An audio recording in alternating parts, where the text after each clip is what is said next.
श्री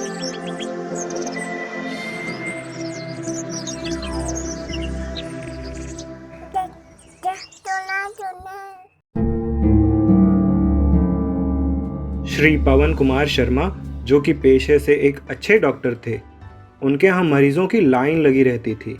वो सरल स्वभाव के तो थे ही, उदार भी बहुत थे। अगर कोई गरीब परिवार आ जाता तो वो उनका पूरा ख्याल रखते थे।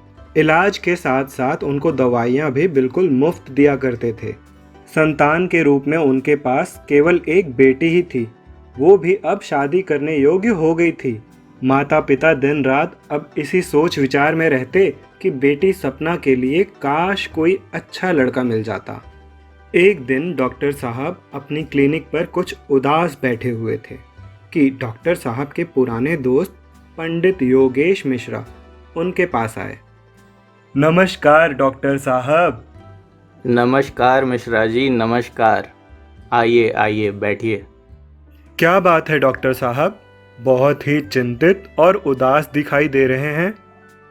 अब क्या बताएं मिश्रा जी, बेटी सपना की शादी की चिंता बनी हुई है। कोई अच्छा रिश्ता मिल जाए बस। डॉक्टर साहब, हमारे एक मित्र हैं विजय शर्मा, उनका एक लौता लड़का फौज में अफसर है। यदि आप कहें तो उनसे बात कराऊं? भाई साहब, यदि आपको उचित लगे तो ठीक है। ठीक है डॉक्टर साहब, फिर मैं चलता हूँ। नमस्ते। नमस्ते भाई साहब, नमस्ते। इसके बाद मिश्रा जी ने दोनों परिवारों के साथ मिलकर डॉक्टर साहब की बेटी की शादी बहुत ही धूमधाम से करा दी। शादी के कुछ दिन बाद सुषमा अपनी माँ से फ़ोन पर बात करती है। हेलो, कैसी हो बेटी? ठीक हूँ माँ। और दोनों बहुत देर तक फ़ोन पर बातें करती हैं। कैसी है हमारी बेटी? बहुत रो रही थी। अभी नया घर परिवार है ना, इसीलिए। क्या बात है बेटा, आज बहुत उदास हो? कुछ नहीं माँ, अब छुट्टी खत्म हो रही है। कोई बात नहीं बेटा, देश सेवा तो हमारा कर्तव्य है। जी पिताजी। बेटा सुषमा, आओ तुम भी बैठो और खाना खा लो। सब साथ बैठकर खाना खाते हैं। 2 दिन बाद अरुण पूरी तरह से तैयार होकर ड्यूटी के लिए निकल जाता है।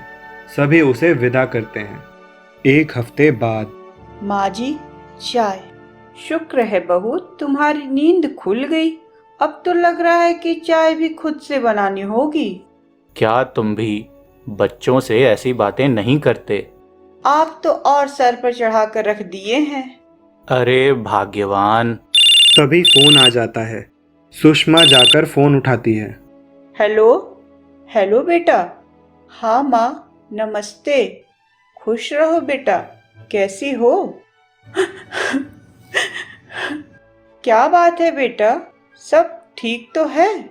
कुछ नहीं माँ, मैं कल आ रही हूँ। क्या हुआ बेटा? माँ, मैं कल आ रही हूँ बस। और फोन कट जाता है। सास ससुर सुषमा को बहुत समझाते हैं, लेकिन वो नहीं मानती और दूसरे ही दिन अपने घर चली जाती है। वो अपने घर रोते हुए आती है। क्या हुआ बेटा? सुषमा किसी का कुछ भी नहीं सुनती है और सीधे कमरे में चली जाती है। 2 दिन बाद खाना खाते समय।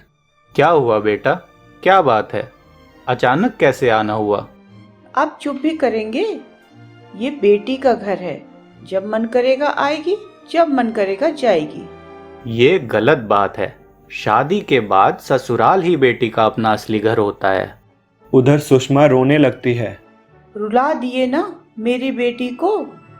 माँ, मैं अब वहाँ नहीं जाऊंगी। वो लोग हमेशा ताना मारते हैं। ऐसा नहीं बोलते बेटा, वो भी तुम्हारे माता पिता के समान है। नहीं पापा, यदि आप हमें जिंदा देखना चाहते हैं तो क्या बेटी? तो सासू माँ को मरना होगा। इतना सुनते ही डॉक्टर साहब और माँ दोनों के ही होश उड़ गए। तुम ये क्या कह रही हो बेटी? लेकिन सुषमा कुछ भी सुनने को तैयार नहीं थी। माता पिता दोनों ने आपस में विचार विमर्श किया और डॉक्टर साहब अंदर कमरे में चले गए। जब वापस लौटे तो उनके हाथ में एक दवा की शीशी थी डॉक्टर साहब ने वो शीशी सुषमा को देते हुए कहा।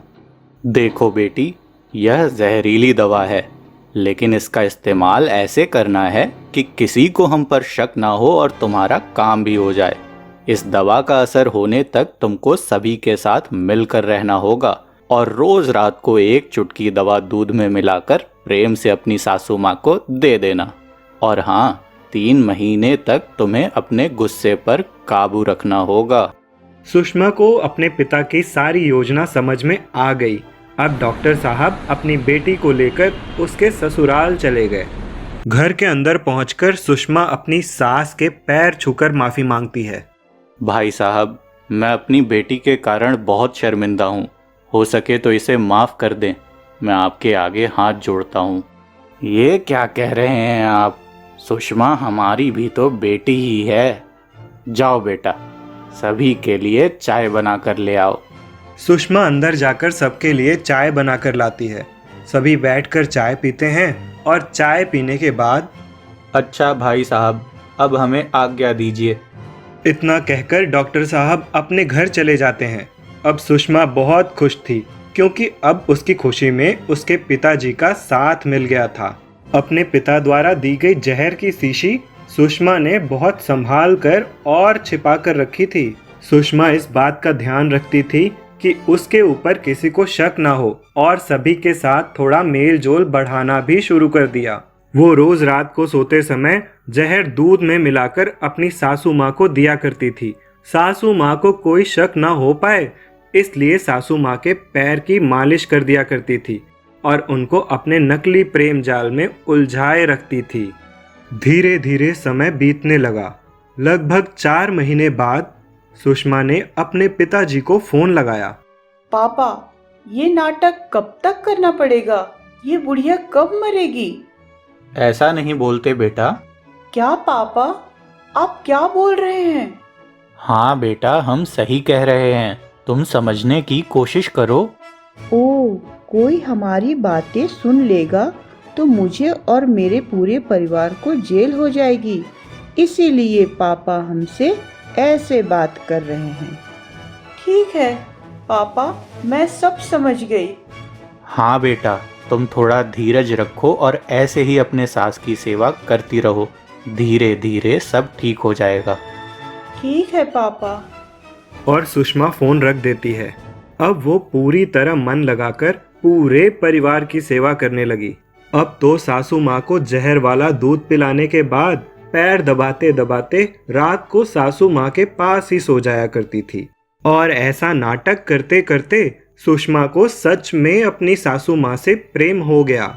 2 महीने बाद एक दिन अचानक सासू माँ के पेट में तेज दर्द होने लगा। बहू जी, माँ जी, जल्दी आओ बेटा, दर्द के मारे मेरा दम निकला जा रहा है। क्या हुआ माँ जी? पिताजी, जल्दी से कोई डॉक्टर बुलाइए। ये लो बेटी, अब अपना घर ठीक से संभालना।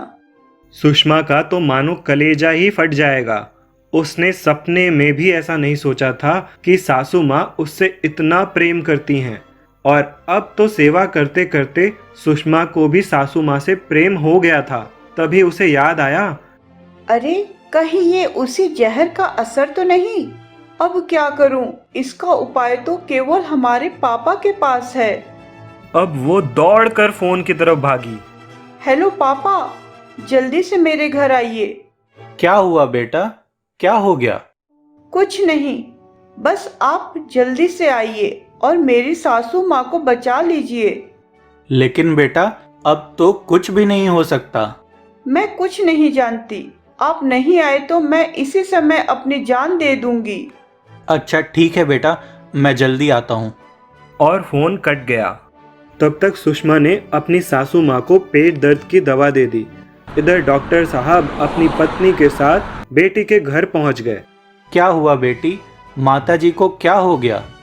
कुछ नहीं, बस आप मेरी सासू माँ को बचा लीजिए। अच्छा, मैं अभी देखता हूँ। चुप हो जाओ बेटी, तुम्हारी माँ जी को कुछ नहीं होगा।